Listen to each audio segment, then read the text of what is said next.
సువార్త 13వ అధ్యాయంలో చాలా ఉపమానాలు ఉన్నాయి. ఈ 13వ అధ్యాయంలో యేసుక్రీస్తు ప్రభుల వారు అనేకమైనటువంటి ఉపమానాలను ఈ 13వ అధ్యాయంలో ఆయన చెప్పాడు. 24వ వచనంలో ఒక ఉపమానం కూడా మనం చూస్తున్నాం. 31వ వచనంలో కూడా 3వ ఉపమానము ఉంది. 33వ వచనంలో కూడా 4వ ఉపమానం ఉంది. అలాగనే మీరు గమనించినట్లయితే 5వ ఉపమానము 44వ వచనంలో మీరు గమనించండి, 5వ ఉపమానము ఉంది. 45వ వచనం దగ్గర నుండి మీరు గమనిస్తే 1-2 వచనాలు మాత్రమే 6వ ఉపమానము ఉన్నట్టుగా చూస్తున్నాం. అలాగనే 47వ వచనంలో కూడా 7వ ఉపమానము ఉంది. ఇలాగన 13వ అధ్యాయంలోనే ప్రియ ప్రభుల వారు ఎన్ని ఉపమానాలు చెప్పారండి? గమనిద్దామా? ఎన్ని ఉపమానాలు? 7. చెప్పండి, ఎన్ని ఉపమానాలు? 7 ఉపమానాలు ఆయన చెప్పాడు. మరి ఒకే అధ్యాయంలో ఎన్ని ఉపమానాలు ప్రియ ప్రభుల వారు చెప్పడము ఇది గొప్ప ఆశీర్వాదకరమైన విషయంగా ఉంది. దేవునికి వందనాలు చెల్లిస్తున్నా. ఆయన చిన్న చిన్న ఉపమానాలే కానివ్వండి, పెద్ద ఉపమానాలే కానివ్వండి, అనేకమైనటువంటి ఉపమానాలు చెప్పారు. ఎందుకు ఉపమానాలు ఆయన తీసుకున్నారు అంటే విషయము వారికి సరిగా చక్కగా అర్థం కావడానికని ఆయన ఉపమానాలు తీసుకున్నట్టుగా బైబిల్ గ్రంథంలో మనము గమనిస్తూ ఉన్నాం. దేవుని వందనాలు చెల్లిస్తున్నాం. గట్టిగా అందరము చప్పట్లు కొడదామా? హల్లెలూయా చెప్దామా? హల్లెలూయా. 13వ అధ్యాయంలో 7 ఉపమానాలు చెప్పారు. సరే, నేను ఈ ఉదయకాలం నందు బైబిల్ గ్రంథముల నుండి ఒక వచనాన్ని మనం చదువుదాం. 13వ అధ్యాయము 29వ వచనాన్ని మీరు గమనించండి. 13వ అధ్యాయము 29వ వచనాన్ని చదువుదామా? అందుకు అతడు, వద్దు, గురుగులను పెరుగుచుండగా వాటితో కూడా ఒకవేళ గోధుమలను కలదింతులు కోత కాలం వరకు రెండింటిని కలిసి ఎదగనీయుడి అనే వాక్యంలో మనం చూస్తున్నాం. రెండింటిని కలిసి ఎదగనీయుడి. ఆ మాట చెప్దామా? రెండింటిని కలిసి ఎదగనీయుడి. అందుకు అతడు వద్దు అని చెప్తా ఉన్నాడు. అందుకు అతడు ఏమంటున్నాడండి? వద్దు అని చెప్తా ఉన్నాడు. ఎందుకు వద్దు అంటున్నాడు? చూడండి, ఈ ఉపమానంలో మనం ఇంగ్లీష్ భాషలో చూస్తే లివ్ ఇట్ అనే మాట చూస్తున్నాం, లివ్ ఇట్ అలోన్ అనే మాట చూస్తున్నాం. వాటిని ఒంటరిగా ఉండనివ్వండి, అలా వదిలేయండి అన్నమాట బైబిల్లో చాలా పర్యాయాలు. మనమంతా బైబిల్ గ్రంథాన్ని గమనించినట్లయితే మనము వాక్యంలో చూస్తున్నాం. ప్రభు అంటున్నాడు ఉండనివ్వండి, వదిలేయండి అని అంటున్నాడు. చూడండి, మన గృహాలలో కొంతమంది మన బంధువులే కానివ్వండి, మన స్నేహితులే కానివ్వండి, క్రైస్తవ అమ్మ నాన్నలకు పుట్టినప్పటికీ కూడా వారి జీవితాన్ని మార్చుకోకుండా వారు అలాగనే పాప జీవితంతోనే జీవిస్తూ ఉంటారు. ఎంతమంది దేవుని సేవకులు వచ్చి చెప్పినా, ఎన్ని రివైవల్ మీటింగ్స్ మనము వారికి బోధించినా, ఎన్ని రివైవల్ మీటింగ్స్ దగ్గరికి వారిని తీసుకుపోయినా ఆ పాత అలవాట్లలోనే అలాగనే ఉంటారు. ఏదో ఒక జబ్బు వచ్చేదాకా, ఏదో ఒక ఆపరేషన్ జరిగేదాకా, ఏదో ఒక మరి బీభత్సం వాళ్ళ ఇంట్లో జరిగేంత వరకు వాళ్ళు అలాగనే ఉండిపోతారు. అలా ఉన్నప్పుడు మనం ఏమనుకుంటున్నామంటే, ఈ వ్యక్తి ఎందుకు రక్షణ పొందడం లేదు? మా తాతగారే కానివ్వండి, మా మామగారే కానివ్వండి, లేకపోతే మా అత్తమ్మే కానివ్వండి, లేకపోతే భార్య కానివ్వండి, భర్త కానివ్వండి, ఎప్పుడు ఇక అదే పాప జీవితంలో ఉన్నారని మనము విచారిస్తూ ఉంటాం. ఒకవేళ మనం దేవుని దగ్గరికి వెళ్ళి, ప్రభువా, ఫలానా వ్యక్తి ఇంకా పాపంలోనే ఉన్నాడయ్యా, ఇంకా శాపంలోనే ఉన్నాడయ్యా, ఇంకా పాప కార్యాలు జరిగిస్తూనే ఉన్నాడయ్యా అని అంటే ప్రభు ఏమంటారంటే ఉండనిమ్ము అనే మాట ఆయన చెప్తాడు. ఏ మాట అండి? ఉండనిమ్ము అనే మాట బైబిల్ గ్రంథంలో ఈ ఉండనిమ్ము అనే మాట పలుమార్లు వ్రాయబడి ఉంది. 13వ అధ్యాయంలో మనం గమనిస్తే 29వ వచనంలో అందుకు అతడు వద్దు, గురుగులను పెరుగుచుండగా వాటితో కూడా ఒకవేళ గోధుమలను కలదింతురు కొంతకాలం వరకు రెండింటిని కలిసి ఎదగనీయండి అని అంటున్నాడు. గమనించండి, ఇక్కడ ఒక యజమాని మనకు కనపడుతున్నాడు. ఆయన తన పొలంలో మంచి గోధుమలను ఆయన విత్తినట్టుగా బైబిల్లో మనం చూస్తున్నాం. నంబర్ 1, మంచి గోధుమలను ఆయన విత్తాడు. పుచ్చిపోయిన గోధుమలను కాదు, అవి మంచి విత్తనాలు, మంచి సీడ్స్ తీసుకొని వచ్చి అవి విత్తినట్టుగా బైబిల్లో మనం చూస్తున్నాం.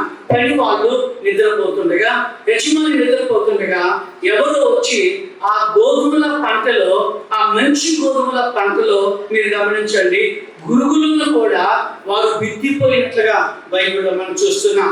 ఆ విత్తనాలు చల్లేసి వెళ్ళిపోయినట్టుగా బైబిల్లో మనం గమనిస్తున్నాం. అయితే పని వాళ్ళు గమనించారు, అయ్యా మనం మంచి గోధుమలనే ఆ పొలంలో వేశాం కదా, వాటితో కూడా గురువులు కూడా పెరుగుతూ ఉన్నాయ్యా, మేము ఆ చిన్న చిన్న మొక్కల్లో గురుగులను మేము చూస్తున్నామయ్యా, మరి ఆ గురుగులను మేము పీకేయమంటారా, వాటిని తొలగించమంటారా అని యజమాని అడిగినప్పుడు యజమాని ఏమన్నాడంటే వద్దు అని మాట చెప్తున్నాడు. అందుకు అతడు వద్దు అని అంటున్నాడు. ఎందుకంటే మీరు గురుగులను బయటికి లాగుతుండగా, ఆ గురుగుల చెట్లను మీరు పైకి పీకుతూ ఉండగా, మంచి గోధుమ చెట్లు కూడా వాటితో కూడా బయటకు వస్తాయి, అవి ఎండిపోతాయి. కాబట్టి అవి ఆ పంట వచ్చేంత వరకు అలాగనే ఉండనివ్వండి, పర్వాలేదు అని ఆయన చెప్పాడు. మరి ఆఖరికి ఏం చేద్దామంటే అవి రెండు ఎదిగిన తర్వాత కోత కాలం ముందు మనం ఏం చేద్దాం, గురుగులను వేరు చేసి వాటిని దహనం చేద్దాం, గురుగులను వేరు చేసి వాటిని తగలబెడదాం అంటున్నాడు. అయితే ఇక్కడ మనము నేర్చుకోవాల్సిన విషయం ఏంటి అని అంటే, ప్రభు అంటున్నాడు ఉండనిమ్ము అని అంటున్నాడు, గురుగులను ఉండనిమ్ము. చూడండి, లోకంలో పరిశుద్ధులైన అపరిశుద్ధులైన మనము కలిసి ఉంటాం. ఈ మందిరంలో ఎవరు పరిశుద్ధులో, ఎవరు అపరిశుద్ధులో, ఎవరు పాపం చేసే వాళ్ళు, ఎవరు పాపం చేయనటువంటి వాళ్ళు మన ప్రియ ప్రభువు వారికి బాగానే తెలుసు. మనం ఏమనుకుంటామంటే పాపం చేసే వాళ్ళని దేవుడు ఎందుకు శిక్షించడం లేదు, దేవుడు ఎందుకు పడగొట్టడం లేదని మనం అనుకుంటాం. ప్రభు ఏమనుకుంటారంటే ఇంకొంచెం సమయము ఇద్దాం, ఇంకొక కాలము వాళ్ళకి ఇద్దాం, ఇంకొక టైము వాళ్ళకి ఇద్దాం, ఆ గురుగులను ఎదిరించినట్లుగానే అలాగనే ఎదగనిద్దాం, ఇంకా మారు మనసు పొందుతారేమో, ఇంకా రక్షణ పొందుతారేమో. కాబట్టి లోకంలో నీతిమంతులైనటువంటి వాళ్ళు, అనీతిమంతులైనటువంటి వాళ్ళు కలిసే ఎదుగుతున్నాము. ఆ చివరి దినాలలో ప్రియమైన దేవుని బిడ్డలారా, దేవుని వాక్యంలో రాయబడి ఉంది, ఆఖరి దినాలలో ఆయన గురుగులను వేరు చేసి అగ్నిలో వేసేటటువంటి దేవుడై ఉన్నాడు. మనం ఏమనుకుంటామంటే పాపాత్ములేంటి నాతో కూర్చోవడం, పాపాత్ములేంటి మా మందిరానికి రావడం, పాపం జరిగించే వాళ్ళేంటి నా సహవాసంలో ఉండమని మనం అనుకుంటాం. కానీ ప్రభు ఉద్దేశం ఏంటంటే కలిసి ఉండనివ్వండి అనే మాట ఆయన చెప్తున్నాడు. గురుగులను ఉండనివ్వండి, వాటిని పీకి పడేయొద్దు అని అంటున్నాడు. రెండవ విషయాన్ని మనం చూద్దాం. ఇదే 13వ అధ్యాయము 8వ వచనాన్ని మీరు చూడండి. నేను చెప్పిన తర్వాత మీరు చెప్పండి. అయితే వాడు, అయ్యా నేను దాని చుట్టూ త్రవ్వి ఎరువు వేయమట్టుకు ఈ సంవత్సరం కూడా ఉండనిమ్ము. లూకా సువార్త 13వ అధ్యాయంలో ఈ మాటలు మనము గమనిస్తున్నాం. ఏమంటున్నాడు, అయితే వాడు, అయ్యా నేను దాని చుట్టూ త్రవ్వి ఎరువు వేయమట్టుకు ఈ సంవత్సరం కూడా ఉండనిమ్ము, గురుగులను ఉండనిమ్ము అని చెప్పాడు ప్రభు. అది నంబర్ 1. గురుగులు కూడా ఉండనిమ్మంటున్నాడు దేవుడు. గోధుమలతో కూడా గురుగులను ఉండనివ్వండి, వాటిని తొలగించొద్దు. వాటి ఏదైనా ఒక మంచి టైం వచ్చినప్పుడు వారు మారు మనసు పొందుతారేమో, వారు రక్షణ పొందుతారేమో. ఈ పాపాత్మలతో పాటు ఆ పరిశుద్ధులు కూడా ఉన్నారు అని ఆయన చెప్తున్నారు. ఆయనకు తెలుసు ఎవరు పాపం చేసిన వాళ్ళు, ఎవరు పరిశుద్ధమైన జీవితాలు జీవించే వాళ్ళు. రెండో విషయం ఏంటంటే, ఇక్కడ ఒక ద్రాక్ష తోటలో అంజూరపు చెట్టును నాటినట్టుగా ఇక్కడ మనం గమనిస్తున్నాం. ప్రియమైన దేవుని బిడ్డలారా, అంజూరపు ఆ ద్రాక్ష తోటలో అంజూరపు చెట్టు తీసుకెళ్లి వేయకూడదు. ఇది ధర్మశాస్త్రంలో రాయబడి ఉంది. ఎందుకంటే ద్రాక్ష చెట్లకి ద్రాక్ష ఫలమే ఉండాలి. ఆ ద్రాక్ష తోటలో అంజూరపు చెట్టు ఏమాత్రం కూడా నాటడానికి వీలు లేదు అని బైబిల్లో మనం చూస్తున్నాం. అయితే ఇక్కడ ఏం గమనిస్తున్నాం అంటే, ఈ 13వ అధ్యాయంలో ఏం గమనిస్తున్నామంటే, ఆ ద్రాక్ష తోటలో ఒక అంజూరపు చెట్టును దేవుడు నాటినట్టుగా బైబిల్లో చూస్తున్నాం. గమనించారా? ఈ చెట్టుకి ఒక దైవజనుడు ఒక పేరు పెట్టాడు, ఏంటంటే కృప పొందినటువంటి చెట్టు అని పేరు పెట్టాడు. కృప పొందినటువంటి చెట్టు అనగా ఆ తోటలో ఉండకూడదు కాబట్టి దేవుడు ఉంచాడు. ఎందుకనంటే ఆయన ఇష్టమైంది ఆ ద్రాక్ష తోటలో అంజూరపు చెట్టు ఉండడము ఆ దేవునికి ఇష్టమైంది. అలా ఆ చెట్టును అక్కడ ఉంచాడు. అంటే దేవుని కృప పొందింది. ఇది పడి మొలిచినటువంటి చెట్టు కాదు.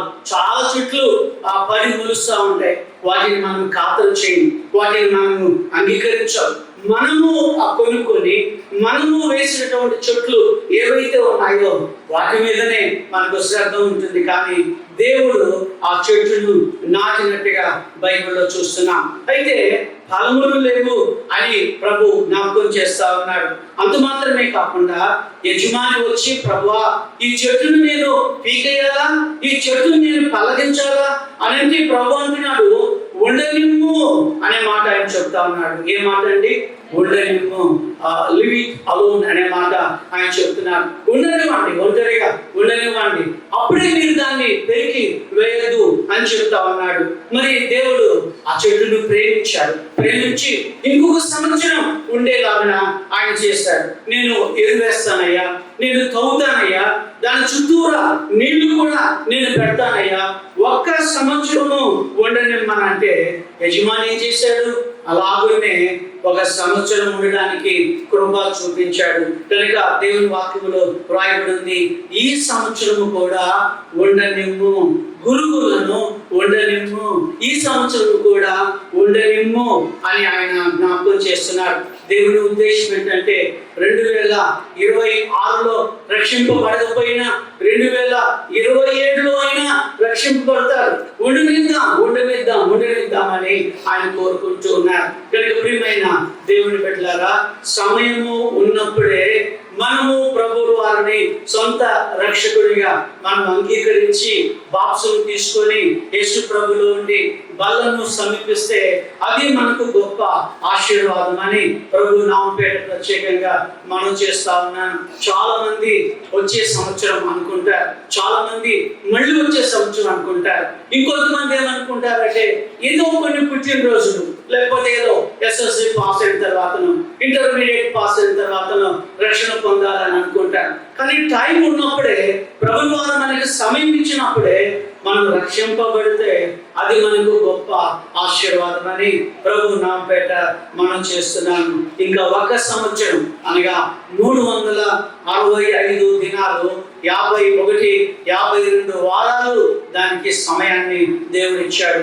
ఎందుకంటే అది ఫలిస్తుంది అని, అది కాయలు కాస్తుంది అని.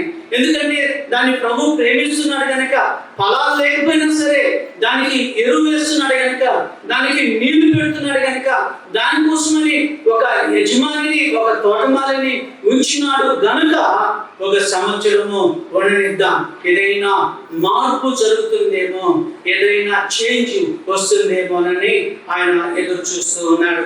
మూడవ విషయాన్ని చూద్దాం. హోషేయ గ్రంథము, పాత నిబంధనలో హోషేయ గ్రంథము 4వ అధ్యాయము 17వ వచనాన్ని చూడండి. అందరం కలిసి చదువుదామా?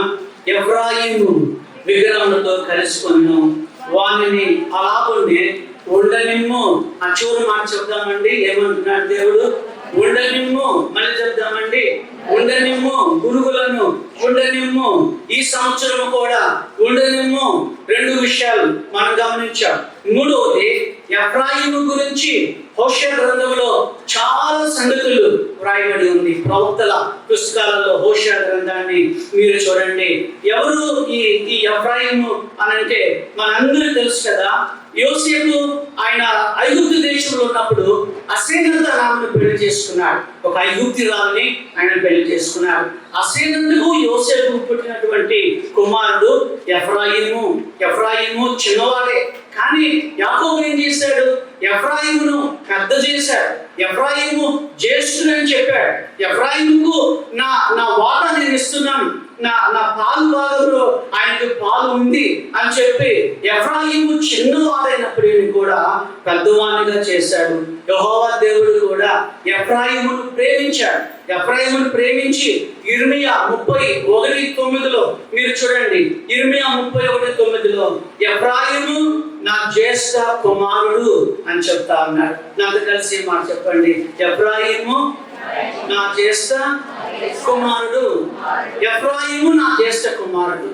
చెప్పండి, ఎఫ్రాయిము నా జ్యేష్ఠ కుమారుడు. చూడండి, దేవునికి ఎఫ్రాయిం అంటే ఎంత ప్రేమనో చూడండి. ఈ అసీనతు లేకపోతే ఆ యోసేపు యొక్క ఆ కుమారుడి మీద దేవునికి ఎంత ప్రేమ చూడండి.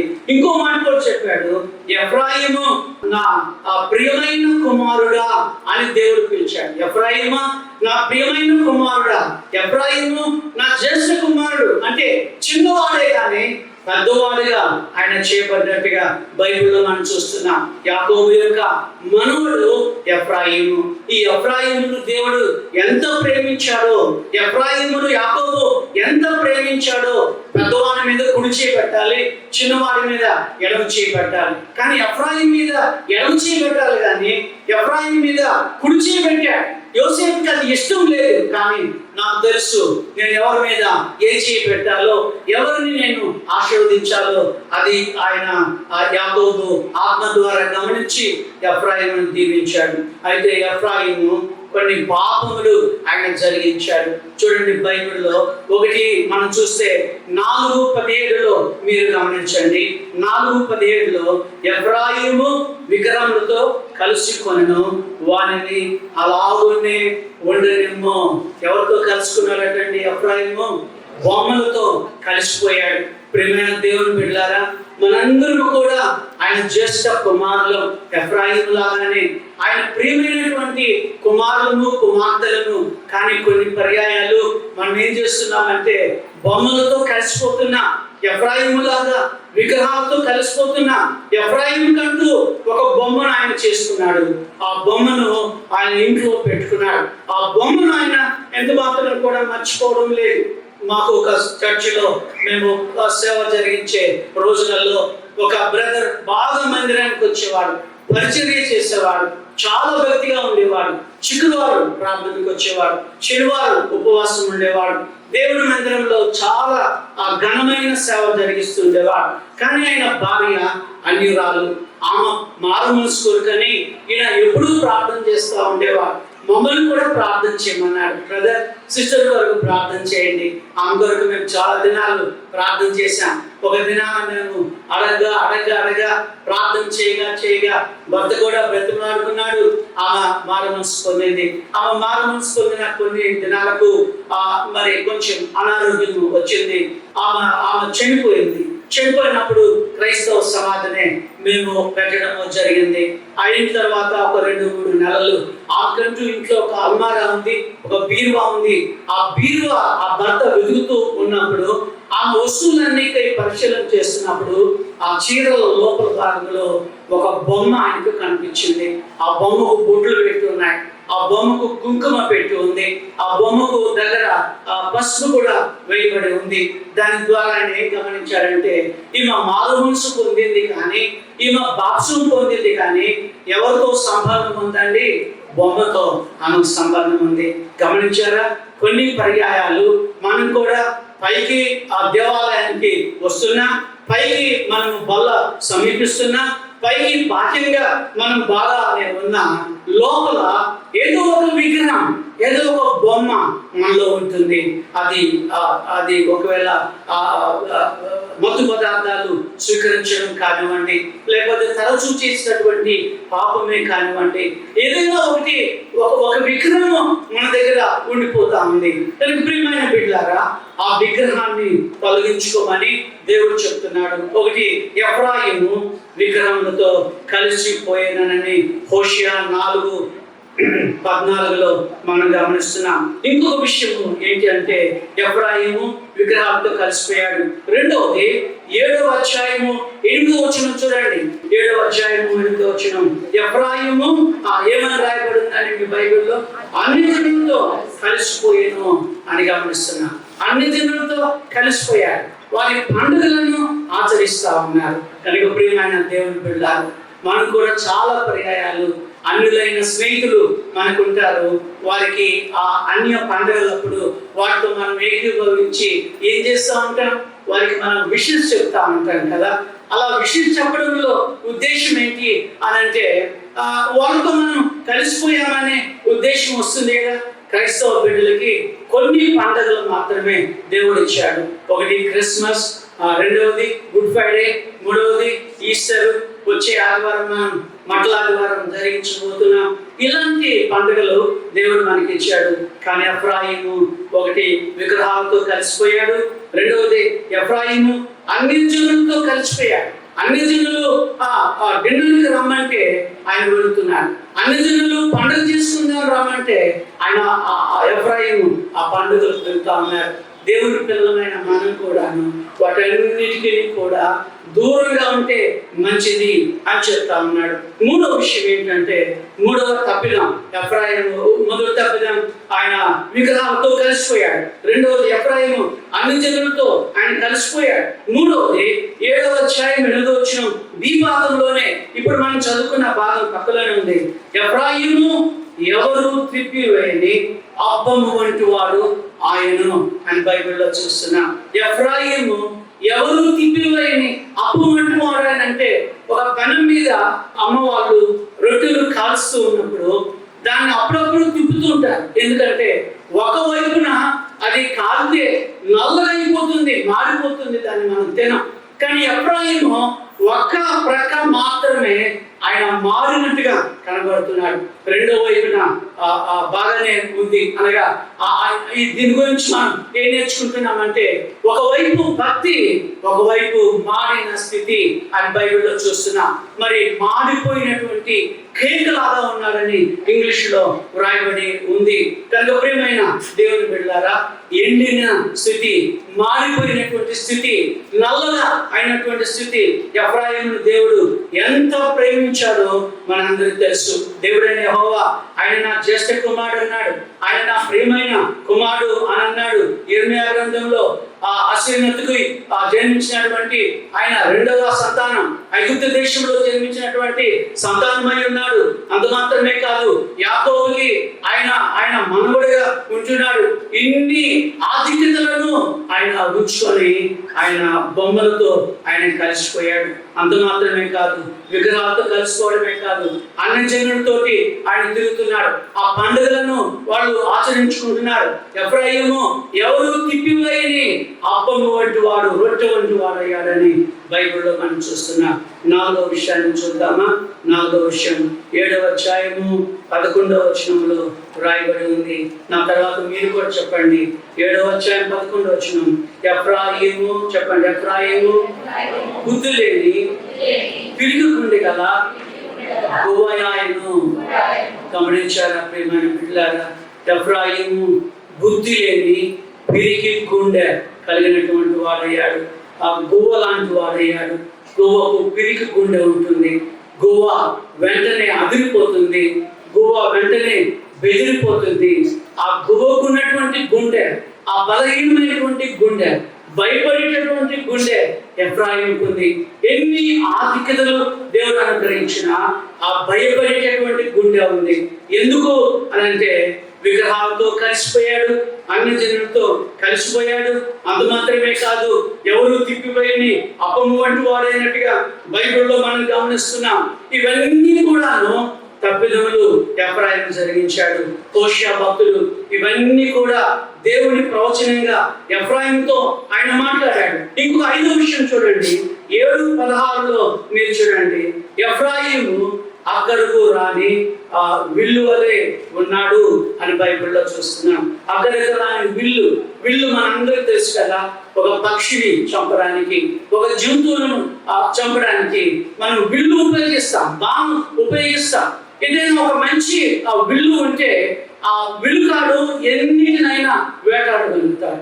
కానీ ఇక్కడ ఆ అక్కరకు రాని బిల్లులాగా ఉన్నాడు, అనగా మూల పడేసినటువంటి ఆ బిల్లు లాంటి వాడు, అనగా నిరుపయోగమైనటువంటి వాడు, ఉపయోగము లేనటువంటి వాడిని దేవుడైన యెహోవా ఎఫ్రాయిము గురించి ఆయన నేరం ఆయన వేస్తున్నాడు.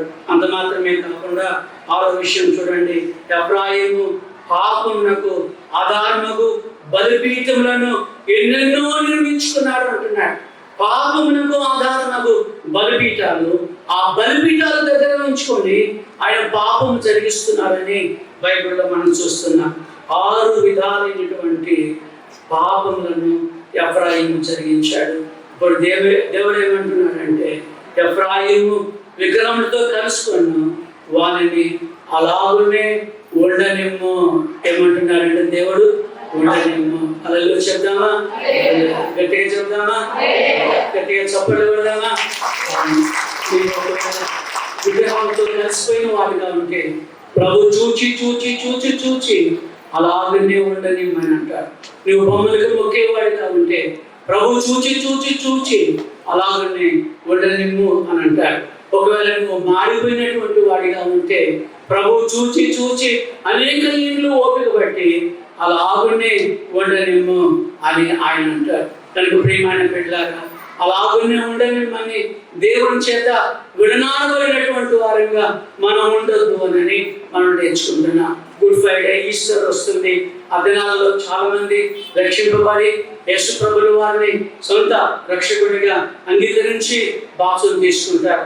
ఆ తర్వాత దినాలలో ఎఫ్రాయిముతో దేవుడు అన్నాడు, ఎఫ్రాయిము నేను ఎట్లా నిన్ను మర్చిపోతానయ్యా, నీవు నా జ్యేష్ఠ కుమారుడు ఎఫ్రాయిము, నిన్ను నేను మరవజాలను అని దేవుడు తన ప్రేమను చూపించాడు. నువ్వు బొమ్మలకు మొక్కుతున్నా, నీవు విగ్రహాల దగ్గర నీవు ఉంటూ ఉన్నా, నీవు బుద్ధి లేని గువ్వలాగా నీవున్నా, పిరుగుకుండి వాడిలాగా నీవున్నా, పాపములకు ఆధారములకు ఆ బలిపీఠాలు నువ్వు నిర్మించుకొని ఆ బలిపీఠాల దగ్గర నువ్వు పాపం చేస్తున్నా, నేను ఇంకా నిన్ను ప్రేమిస్తున్నాను. హోషా ఆ బుక్ మీరు చదవండి, ఆ హోషా గ్రంథం మీరు చదవండి. ఎఫ్రాయిము నిన్ను నేను మర్చిపోలేనయ్యా, ఎఫ్రాయిము నేను నిన్ను మర్చిపోలేను, నిన్ను నేను ఇంకా ప్రేమిస్తూనే ఉన్నా. ఎందుకంటే నువ్వు తిరిగి మళ్ళా నా దగ్గర వస్తావని నేను ఆశపడుతున్నాను. మళ్ళీ తిరిగి నువ్వు నా దగ్గరికి వచ్చి నా కుమారుడిగా నీవు ఉంటావని, నేను నీకు నాన్నగా ఉంటానని నేను అభిప్రాయపడుతున్నాను అని ఆయన చెప్తా ఉన్నాడు. దేవుని వందనాలు చెల్లిస్తున్న 3 విషయాలు మనం గమనించాం. గురువులను దేవుడు ఏమన్నారండి, ఉండనిమ్ము. చెప్పండి, గురువులను ఉండనిమ్ము. ఈ సంవత్సరము కూడా ఉండనిమ్ము అంటున్నాడు. అలాగనే ఎఫ్రాయిముతో ఏమంటున్నాడు, అలాగనే ఉండనిమ్ము అంటున్నాడు. లివిట్ అనే మాట చూస్తున్నా. ఉండనివ్వండి, ఉండనివ్వండి, అలాగే ఉండనివ్వండి. నేను వస్తాను, ఆయనతో నేను మాట్లాడతాను. ఆయన తగినటువంటి శిక్ష ఏదైతే ఉందో, ఆ ఫలం ఏదైతే ఉందో దాన్ని నేను వారికి నేను ఇస్తానని ఆయన చెప్తా ఉన్నాడు. 4వ విషయాన్ని మనం చూద్దాం. 4వ సంగతిని మనం చూద్దాం. మత్తయి సువార్త 15వ అధ్యాయం 14వ వచనం నేను చెప్పిన తర్వాత మీరు కూడా దయచేసి చెప్పండి. వారి జోలికి పోకుడి, వారు గుడ్డివారైంది, గుడ్డివారికి త్రోవ చూపువారు, గుడ్డివాడు గుడ్డివానికి త్రోవ చూపినట్లా వారిద్దరూ గుంటలో పడుతురు. ప్రభు అంటున్నాడు ఇక్కడ, వారి జోలికి పోకుడి అని అంటున్నాడు. వారి జోలికి పోకండి, వాళ్ళని వదిలేయండి అని అంటున్నాడు దేవుడు. ఎవరు వీళ్ళు అంటే పరిచయులు. చెప్తాం, ఎవరండి?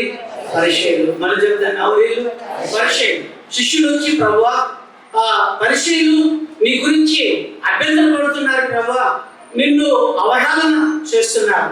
ప్రభు ఏమంటున్నారంటే వాళ్ళ జోలికి వెళ్ళకండారా అని అంటున్నారు. ఆ పరిచయుల జోలికి మీరు వెళ్ళొద్దు అంటున్నాడు. పరిచయులు అని అంటే పరిశుద్ధులు అనే అర్థం ఉంది, గమనించండి. ప్రత్యేకించబడినటువంటి వాళ్ళని అర్థం ఉంది. అనగా వాళ్ళు ఏమనుకుంటారంటే అందరికంటే మాకు భక్తి ఎక్కువ అనే వాళ్ళు అనుకుంటారు. మన హైదరాబాద్లో కూడా చాలా మంది ఉన్నారు, పలానా డినామినేషన్ కంటే మా డినామినేషన్ ఉన్నతమైంది, పలానా వాళ్ళకి భక్తి లేదు, మాకు భక్తి ఉంది అని అనుకునే వాళ్ళు చాలా మంది ఉన్నారు. ఇక్కడ వనస్థలిపురంలో ఒక ఆయన ఉన్నాడు. ఆయన ప్రసంగాలు బాగా రాస్తాడు. నేను ఆయన రెగ్యులర్గా నేను చదువుతూ ఉంటాను. మెసేజెస్ చదవడం నాకు ఇష్టం కనుక నేను ఒక దినం ఆయనకు ఫోన్ చేశాను. వనస్థలిపురంలో నా బ్రదర్ ఫోన్ చేశాను. బ్రదర్, మా చర్చికి రండి, మీరు చక్కగా రాస్తున్నారు, మా చర్చిలో చెప్పండి అంటే, మేము వేరే వాళ్ళ చర్చిలో ప్రీచింగ్ చేయమండి అని అన్నాడు. నేను అన్నాను, మీ బైబిల్లో అలా ఉందండి అని అంటే ఆయన నవ్వి ఊరుకున్నాడు. నా యజమాని అలా చెప్పాడు, నేను ఎక్కడికి అలవడదని చెప్పాడు. ప్రియమైన బిడ్డలారా, అది ఎంత చెడ్డ తలంపై ఉందో మీరు ఆలోచన చేయండి. ప్రభు ఏమన్నాడు? సర్వలోకానికి వెళ్ళి సర్వ సృష్టికి సువార్తను ప్రకటించమంటే ఈ పక్కనున్న దిల్షన్ గారికి నేను రాలేను, మా డినామినేషన్ ఒప్పుకోదు అంటే వాళ్ళ భావం ఏంటి అని అంటే, మేము వారికంటే ఉన్నతమైనటువంటి వారు, మేము వాళ్ళకంటే గొప్పవాళ్ళు, వాళ్ళకంటే నాకు భక్తి చాలా ఎక్కువ ఉంది అని అతిశయించేవాళ్ళు. ఈ పరిచయులు కూడాను అలాగనే వేషధారులైనటువంటి వ్యక్తులుగా ఉన్నారు. ఇతరుల కంటే భక్తి కలిగిన వాళ్ళు. మేము పరిశుద్ధులం అనగా పరిశీలన అంటే పరిశుద్ధులు. యేసు ప్రభు వారు మత్తయి సువార్త 23వ అధ్యాయంలో వాళ్ళకు ఒక అధ్యాయమే చేశాడు, వాళ్ళకు ఒక చాప్టరే చేశాడు. ఏమని అన్నాడు చూడండి మీరు ఒకసారి. మత్తయి సువార్త 23వ అధ్యాయంలో 23వ వచనం నుండి 23:23లో చూడండి. అయ్యో వేషధారులైన శాస్త్రులారా, పరిచయులారా. 25వ వచనం చూడండి. అయ్యో వేషధారులైన శాస్త్రులారా, పరిచయులారా. చదవండి మీరు కూడా. 27వ వచనం చూడండి. అయ్యో వేషధారులైన శాస్త్రులారా, పరిచయులారా. 29వ వచనం చూడండి. అయ్యో వేషధారులైన శాస్త్రులారా, పరిచయులారా అని అంటున్నాడు. మరి 32వ వచనం చూడండి. మీరును మీ పితరుల పరిమాణమును పూర్తి చేయండి. 33వ వచనం సర్పములారా అని అంటున్నాడు. సర్ప సంతానమా అంటున్నాడు. పాములారా అని అంటున్నారు. ఇలా చూసారా, ప్రభు ఎవరిని ఇంతగా తిట్టి ఉండడు, ఎవరిని ఇంతగా ఆయన దూషించి ఉండడు. వీళ్ళకి ఒక అధ్యాయం ఏం చేశాడు? ఎందుకంటే వేషధారులు వేషధారులు వేషధారులు. ఇంకా ప్రభు అన్నాడు, సొన్నం కొట్టినటువంటి సమాధులు మీరు అని అన్నాడు. సొన్నం కొట్టిన సమాధులు అంటే, సొన్నం కొట్టిన సమాధి ఎలా ఉంటుంది? పైకి బాగానే ఉంటుంది, కానీ లోపల వాసన, దుర్గంధమైనటువంటి వాసన, కంపు వాసన ఉంటుంది కదా. మీరు సొన్నం కొట్టినటువంటి సమాధులు అని అంటున్నారు. ప్రభు నీ మాటలను వాళ్ళు అభ్యంతరం పెట్టారని యేసు ప్రభు వారి దగ్గరికి వెళ్ళి యేసు ప్రభు చెప్పినప్పుడు యేసు ప్రభు ఏమన్నారు?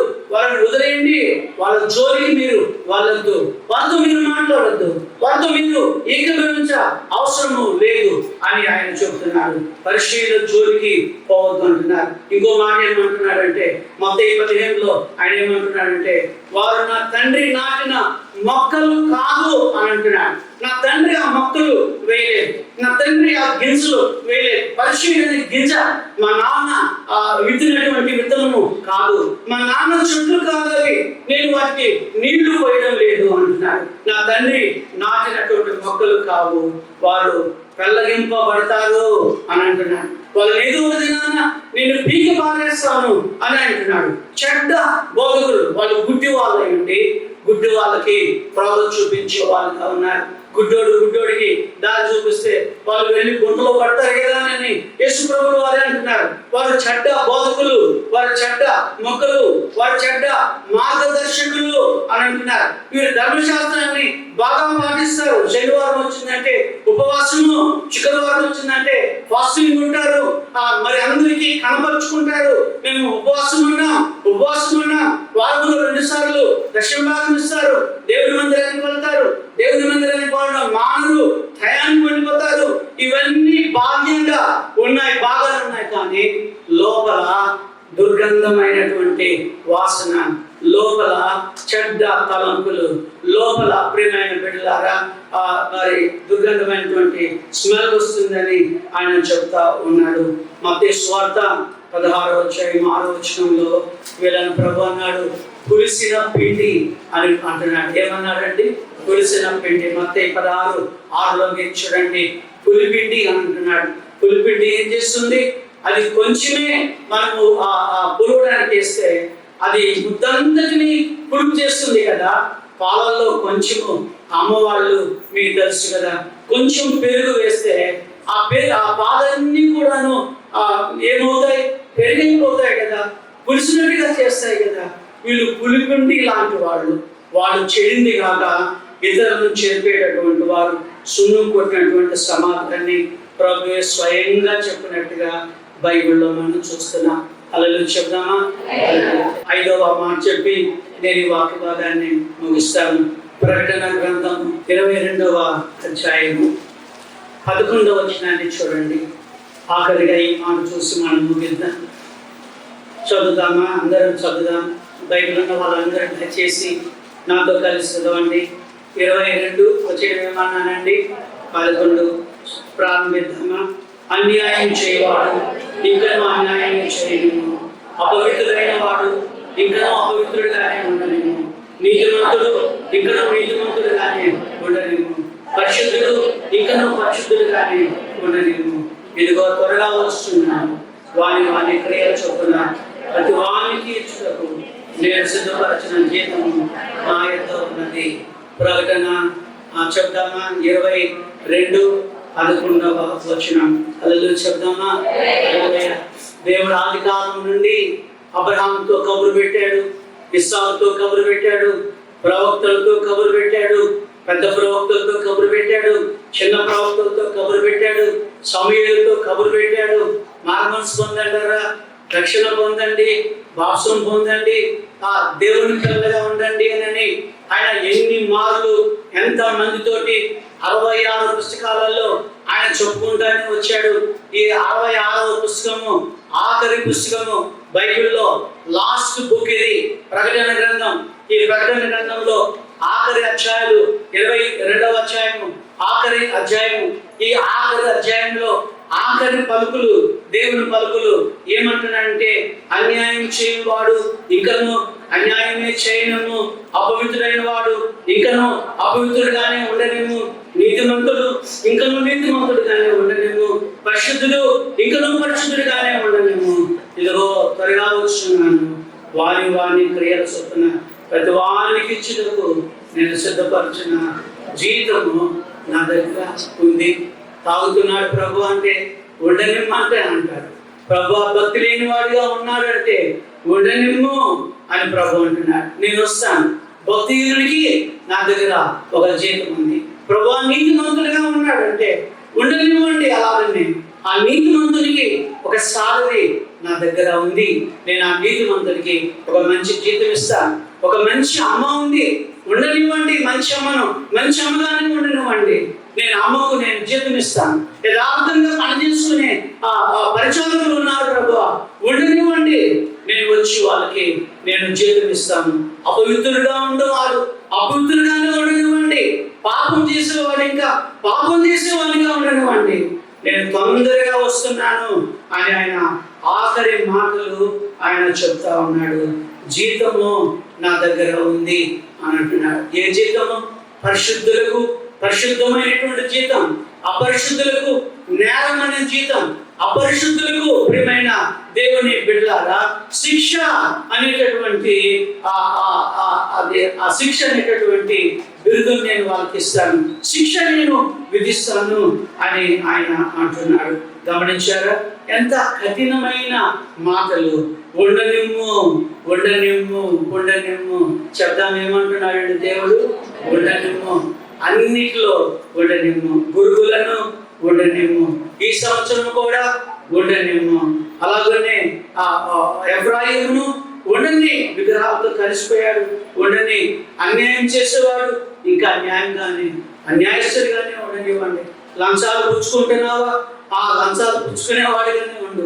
మిద్దు మీద మిద్దు కట్టుకుంటున్నావా? నీవు అలాగే ఉండు.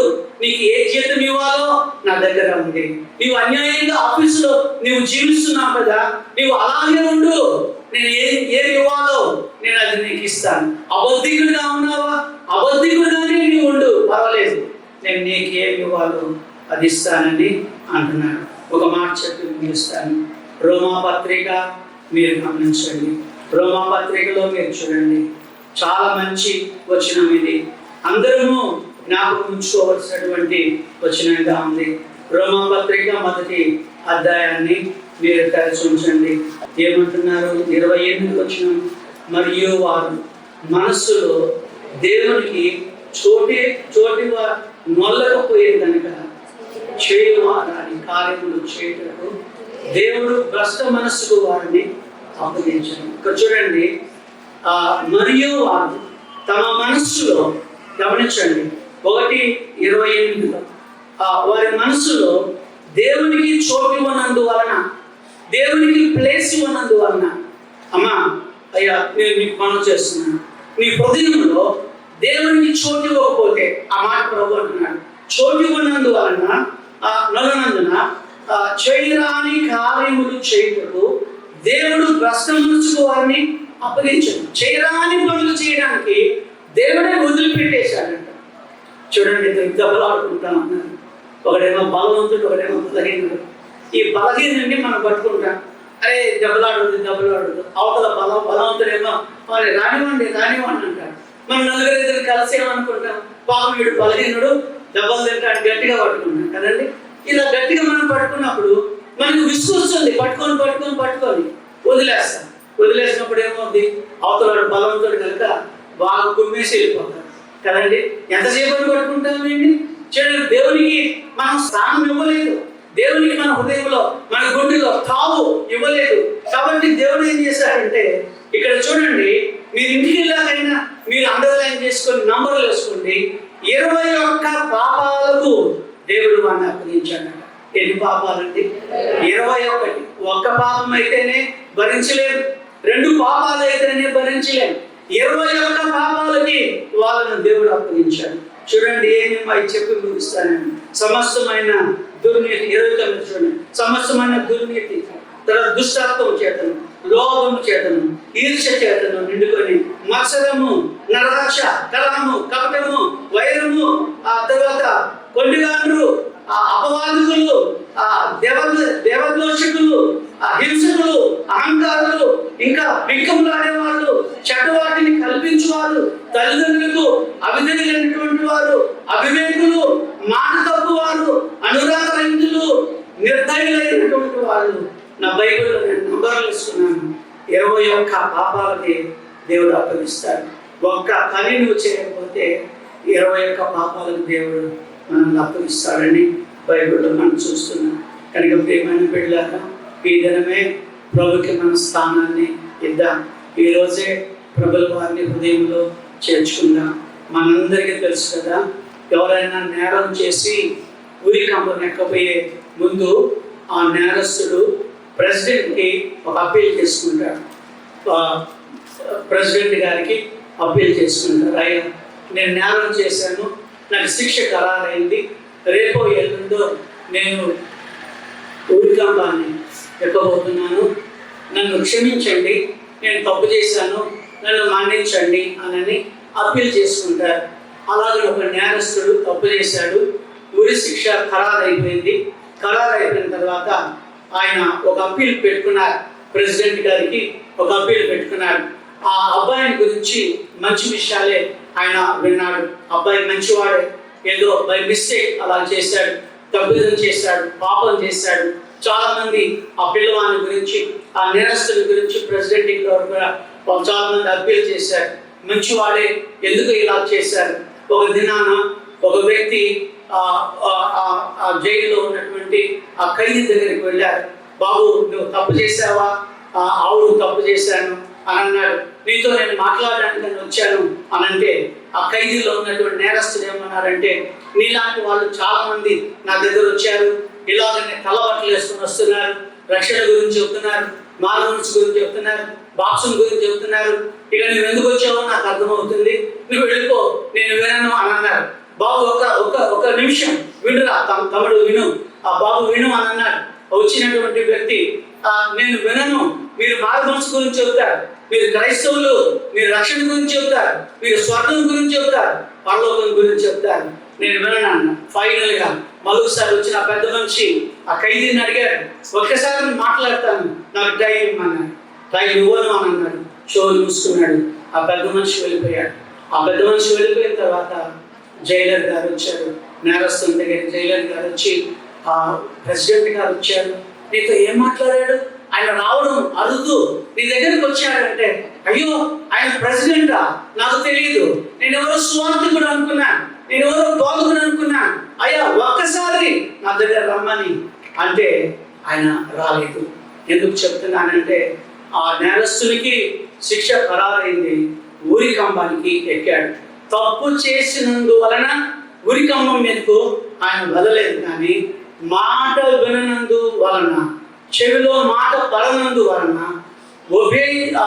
అనగా విధేయత చూపించినందు వలన ఆయన శిక్షకు పాత్రుడయ్యాడు. నువ్వు పాపం చేసినందుకు నువ్వు నరకానికి వెళ్ళవు.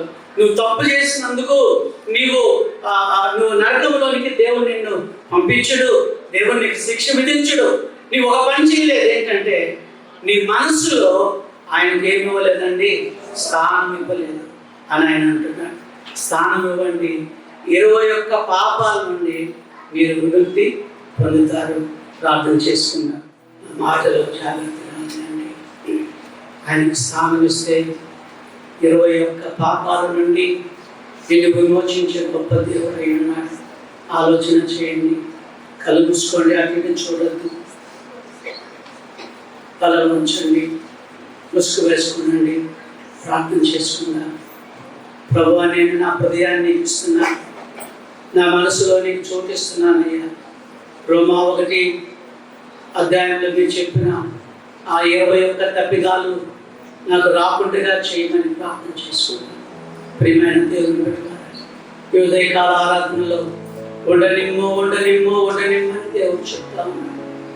ఆ ఉండనిమ్మనే మాట ఎందుకు వచ్చింది అని అంటే, వాడు మాట వినడం లేదు. వాడు బొమ్మలతో కలిసిపోయాడు, విగ్రహాలతో కలిసిపోయాడు, పాపము బలిపీఠాలను నిర్మించుకుంటున్నాడని చెప్పాడు. దేవుని వందనాలు చెల్లిద్దాం. ప్రియమైన బిడ్డలారా, చోటిస్తున్నానని చెప్పేవాళ్ళు మీ కుడి చెయ్యి నాకు చూపెట్టండి, ప్రభువుకు చూపెట్టండి. నాకు వద్దు, మీ కుడి హస్తాన్ని చూపెట్టండి. నా హృదయంలో ప్రభుకి స్థానం ఇస్తున్నాను, నా గుండెలో దేవునికి స్థానం ఇస్తున్నానని చెప్పేవాళ్ళు. ప్రియమైన దేవుని బిడ్డలారా, ఈ ఉదయకాల ఆరాధనలో దేవుని స్తుతించుకున్నా, దేవుని ఆరాధించుకున్నా, దేవుని కనపరుచుకున్నా, దేవుని వందనాలు చెల్లిద్దాం. అమ్మా, దేవుడు నిన్ను దీవించుగాక. అయ్యా, దేవుడు నిన్ను దీవించుగాక. మంచి దేవుడు, నీ పాపములు క్షమించే దేవుడు, 21 నేరాలు నీ మీదకు రాకుండా చేసే దేవుడు. దేవుని వందనాలు చెల్లిద్దాం. దేవుడు మిమ్మల్ని దీవించుగాక. ప్రేమ కలిగిన మా పరలోకపు తండ్రి, మీకు వందనాలు చెల్లించుకుంటున్నామయ్యా. నీ ప్రియ కుమారుడు రక్షకుడైన యేసుస్వామి పవిత్రమైన నామములో ఈ పరిశుద్ధ సన్నిధిలో ఉంచిన గొప్ప ప్రభువా, మీకు వందనాలు చెల్లించుకుంటున్నాం. ఉదయకాల ఆరాధనలో ఉండనిమ్మో అని నేర్చుకున్నాం ప్రభువా. చెప్తూను ఉండనిమ్మో అని అన్నారు, పదాలు లేకుండా ఉండనిమ్మో అని అన్నారు ప్రభు. మీకు వందనాలు. పాపం చేసేవాడు అలాగే ఉండనిమ్మో అని చెప్పారు. మీకు వందనాలు చెల్లిస్తున్నాను. ఉదయకాల ఆరాధనలో నిన్ను కనపరుచుకోవడానికి ఇచ్చిన కృప బట్టి, వాక్యం వినడానికి ఇచ్చిన కృప బట్టి వందనాలు చెల్లించుకుంటున్నాను. మహోన్నతుడ స్తోత్రాలు స్తుతులు చెల్లిస్తూ యేసు నామం బట్టి వచ్చున్నాం తండ్రి.